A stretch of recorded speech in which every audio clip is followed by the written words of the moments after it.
নমস্কার, CNN24 সান্ধ্যকালীন সংবাদেই আমি অভিষেক পাল আপনাদের সবাইকে স্বাগত জানাচ্ছি। বিস্তারিত খবরে যাওয়ার আগে প্রথমে দেখে নেব আজকের বিশেষ খবর একবার। ধরমখাল অবৈধ দখল অভিযোগের বিরুদ্ধে পাল্টা আইনি লড়াইয়ের কর্বত্য ডেভেলপমেন্ট ফাউন্ডেশনের।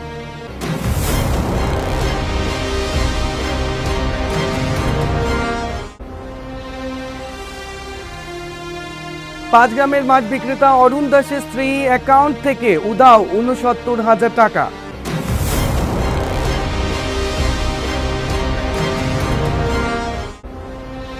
দুই বিধায়ককে জাকালো সংবর্ধনা করিমগঞ্জ জেলা কংগ্রেস পদাধিকারীদের।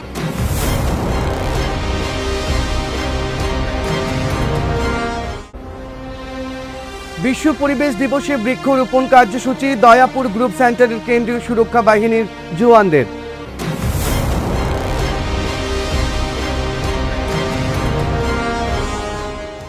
এবারে বিস্তারিত খবর। শিলকুড়ি চা বাগানের অবৈধ দখল অভিযোগের বিরুদ্ধে পাল্টা আইনি লড়াইয়ের হুঁশিয়ারি কৈবর্ত ডেভেলপমেন্ট ফাউন্ডেশনের। শিলকুড়ি চা বাগান এলাকায় বাড়িঘর নির্মাণকে কেন্দ্র করে ওঠা অবৈধ দখলের অভিযোগকে সম্পূর্ণ ভিত্তিহীন ও উদ্দেশ্য প্রণোদিত বলে দাবি করেছে কৈবর্ত ডেভেলপমেন্ট ফাউন্ডেশন।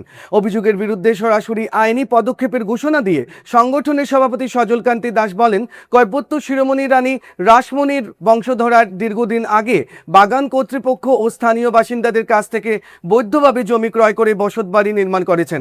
তার দাবি, জমি ক্রয় বিক্রয়ের বৈধ সরকারি নথিপত্রে তাদের হাতে রয়েছে, ফলে অবৈধ দখলের অভিযোগ তুলে সমাজকে কলঙ্কিত করার চেষ্টা করা হচ্ছে। তিনি স্পষ্ট ভাষায় বলেন, যারা মিথ্যা ও বিভ্রান্তিকর অভিযোগে এনে কৈবর্ত সমাজকে হেয় প্রতিপন্ন করার চেষ্টা করেছেন তাদের বিরুদ্ধে আইনানুগ ব্যবস্থা নেওয়া হবে। তারা আরও বক্তব্য কোনো তথ্য প্রমাণ যাচাই না করে কিছু অনলাইন পোর্টাল এবং সংবাদ মাধ্যম এক পাক্ষিক খবর প্রকাশ করেছে, যা সমাজের ভাবমূর্তি ক্ষুণ্ণ করেছে। বিভিন্ন সোশ্যাল মিডিয়ায় আজকাল এমন একটা ফ্যাশন বেরিয়েছে, মোবাইল হলেই সাংবাদিক হয়ে যায়। আমরা দেখতে পাচ্ছি শিলকুড়ি চা বাগান নিয়ে অনেকেই অনেক সম্প্রচার করছেন এবং তাতে অত্যন্ত ব্যতীত আমরা, কারণ এই জায়গাতে কিছু মানুষ আমরা সোশ্যাল মিডিয়ার মাধ্যমে দেখতে পেয়েছি যেটা কৈবর্ত কমিউনিটি নামে কিছু কথা বলছে এবং কিছু মানুষ বলছে ঘুষপেটিয়া। আমি প্রথমেই বাগান কর্তৃপক্ষের ম্যানেজার মহাশয় বলেছেন ঘুষপেটিয়া। আমি ওনাকে দু একটি প্রশ্ন রাখতে চাই। আপনি যদি বাগানের ম্যানেজার হন, আপনার বাগানের পঞ্চায়েত আছে, আপনি আছেন, এই জায়গাতে যদি মানুষ গিয়ে থাকে, জবরদখল বলেছেন আপনারা বলেছেন ঘুষপেটিয়ারা বিদেশিরা দখল করে নিয়েছে। আমি আপনাকে চ্যালেঞ্জ করে বলছি, আপনি যদি কোনো চারপত্র না দিন তাহলে এই জায়গাতে মানুষ কি করে বসবাস করছে? কারণ আপনারা প্রথমে দিয়েছেন পঞ্চায়েতের মাধ্যমে, আপনার মাধ্যমে মানুষের হাতে কাগজ গেছে, মানুষ টাকা দিয়ে কিনেছে। এই দেশের মানুষ আমরা টাকার বিনিময়ে মাটি খরিদ করি, আপনারা বিক্রি করেছেন বলেই খরিদ করেছে।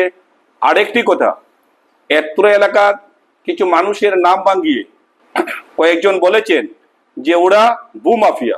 আমি সেই কথাটি খণ্ডন করছি। আপনাদের আমি চ্যালেঞ্জ করে বলছি, এর আগে আপনারা কেন আইনের আশ্রয় নেননি? এবং আমরা অবিভক্ত ভারতের নাগরিক, আমরা রানী রাসমণির বংশধর। আপনারা জেনে রাখা দরকার, তথ্যবিহীন সংবাদ আপনারা যেভাবে সম্প্রচার করেছেন তার জন্য আপনারা দায়ী এবং আপনাদের প্রত্যেকের বিরুদ্ধে আইনি লড়াইয়ে যাবে কৈবর্ত ডেভেলপমেন্ট ফাউন্ডেশন। আপনারা তৈরি থাকবেন এই সংবাদ কিভাবে পরিবেশন করেছেন।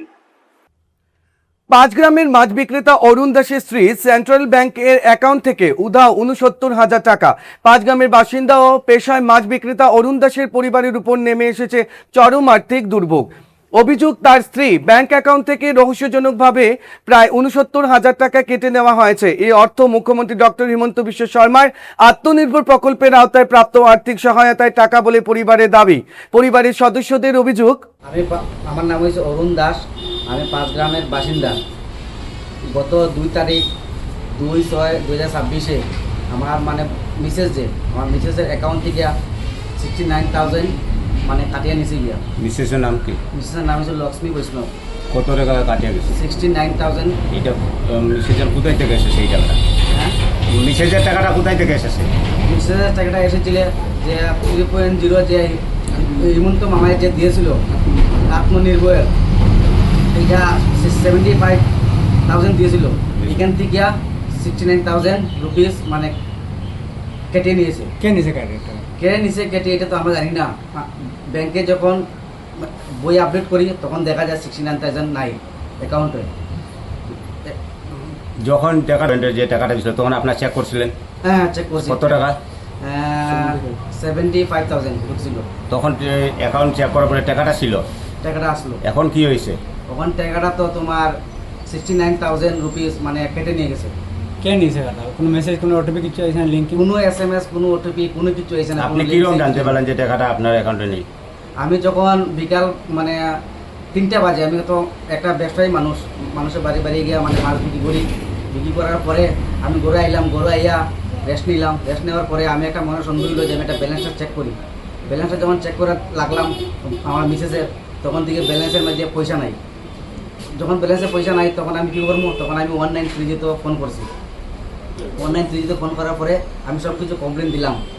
কমপ্লেন দেওয়ার পরে ওরা কইলো যে তোমার মেসেজের যে পয়সা কাটছে সব কিছু ডকুমেন্ট দেবো। আমি সব কিছু ডকুমেন্ট দিলাম। ডকুমেন্ট দেওয়ার পরে তারা মানে কমপ্লেনটা নিল। নেওয়ার পরে তো এদিন তো আর কিছু করলাম না। এদিন পরের দিন আমি ওতে গেলাম, 5 গ্রাম থানাতে গেলাম। থানাতে যাওয়ার পরে বললো যে একটা FIR নিয়ে আইতে। তা আমি 5 গ্রাম থানাতে গিয়ে একটা FIR নিয়ে আইলাম। পরে ব্যাংকেও গেলাম। ব্যাংকে যাওয়ার পরে ব্যাংকের মানুষে বললো যে ঠিক আছে তোমার কেমনে পয়সা কাটলো। আমি তারা দেখাইলাম যে আমার 69,000 কীভাবে কাটলো। তারা কইলো যে তোমার পেটিএম দিয়ে কাটছে। আমি বললাম পেটিএম দিয়ে কাটলো। তারা দেখাইলো যে এরকম একটা মানুষের গৌরব আর চৌধুরী, গৌরব আর চৌধুরী, গৌরব আর চৌধুরী নামে একটা মানুষ। এই মানুষটা তোমার অ্যাকাউন্ট থেকে মানে পয়সা হয়তো আমি দিছি নাইলে হ্যাঁ নিছে। কিন্তু আমি যদি দিয়া থাকি তো ওটিপি দিল না বা কোনো কিছু SMS দিল না, কোনো কিছু SMS দিছে না।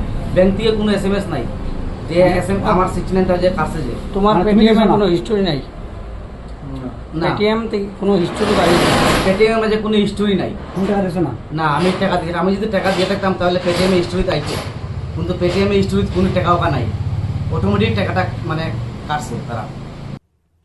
জাকালো সংবর্ধনা করিমগঞ্জ জেলা কংগ্রেস পদাধিকারীদের।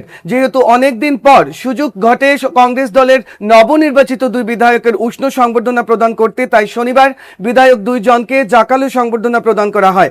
জেলা আয়ুক্ত বাসভবন সংলগ্ন সারদা মাঙ্গলিক ভবনে আয়োজন করা সংবর্ধনা কার্যক্রম উত্তর করিমগঞ্জের বিধায়ক জাকারিয়া আহমেদ পান্না ও দক্ষিণ করিমগঞ্জের বিধায়ক আমিনুর রশিদ চৌধুরী একই মঞ্চে সংবর্ধিত হন জেলা কংগ্রেসের পক্ষ থেকে।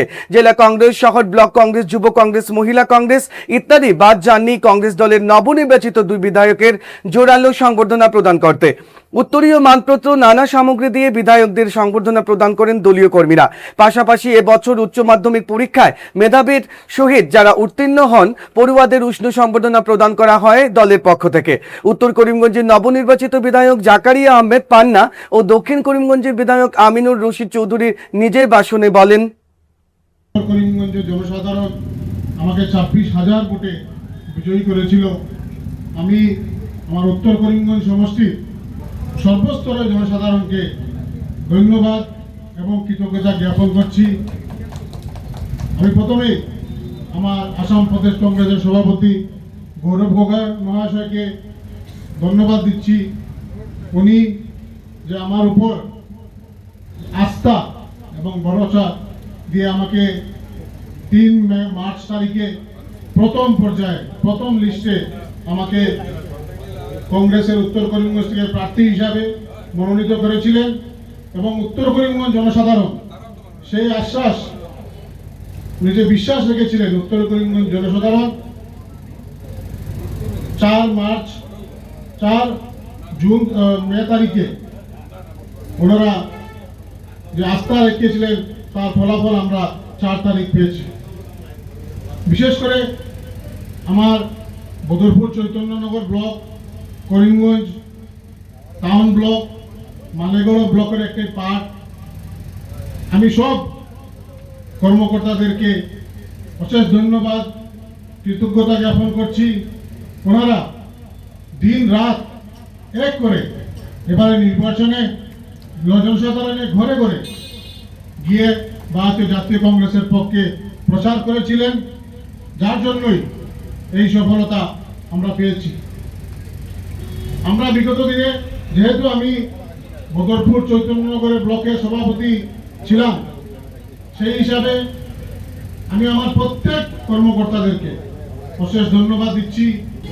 জেলা কংগ্রেসের তরফ থেকে এই সম্বর্ধনা অনুষ্ঠানে আমাদেরকে ডেকে এনে জেলা কংগ্রেস সম্বর্ধনা দিয়েছেন। আমি জেলা কংগ্রেসের পরিবারের এখানে আমরা যারা আছি, আমি সবাইকে ধন্যবাদ জানাই, কৃতজ্ঞতা জানাই যে বিগত 30টা বছর আমি আপনাদের সঙ্গে কাজ করেছি। এনএসওয়াই থেকে শুরু করে ইউথ কংগ্রেস থেকে শুরু করে জেলা কংগ্রেস থেকে শুরু করে block Congress, minority department, Assam প্রদেশ কংগ্রেস, সব করে আজকে আপনাদের আশীর্বাদে, দক্ষিণ করিমগঞ্জের জনগণের আশীর্বাদে আপনারা আমাদেরকে নির্বাচিত করেছেন। তার জন্য দক্ষিণ করিমগঞ্জের জনগণকে কৃতজ্ঞতা জানাই, ধন্যবাদ জানাই। ওনারা বিপুল ভোটে আমাকে দক্ষিণ করিমগঞ্জ থেকে নির্বাচিত করেছেন। আমি তাদের কাছে কৃতজ্ঞ, ওনাদেরকে অন্তরের অন্তঃস্থল থেকে ধন্যবাদ জানাই। বন্ধুগণ, নির্বাচনে আমরা নির্বাচিত হয়েছি এই জেলার কংগ্রেসের 2 বিধায়ক হিসাবে। নির্বাচনে নির্বাচিত হওয়ার পর যে গুরুদায়িত্ব, যে রেসপন্সিবিলিটি আমাদের উপরে এসেছে, জনগণ আমাদের উপরে যে দায়িত্ব দিয়েছেন, রেসপন্সিবিলিটি দিয়েছেন, সেটা পালন করার জন্য আমি সবার কাছে আশীর্বাদ চাই, দোয়া চাই যে আপনারা আশীর্বাদ রাখবেন, দোয়া রাখবেন। আগামী দিনের এই পথ চলায় আমাদের যেখানে কোনো ভুল ত্রুটি আপনারা দেখেন, আমি অনুরোধ রাখবো সঙ্গে সঙ্গে আপনারা আমাদেরকে সেই ভুলগুলো দেখিয়ে দিলে আমি সবথেকে বেশি খুশি হব।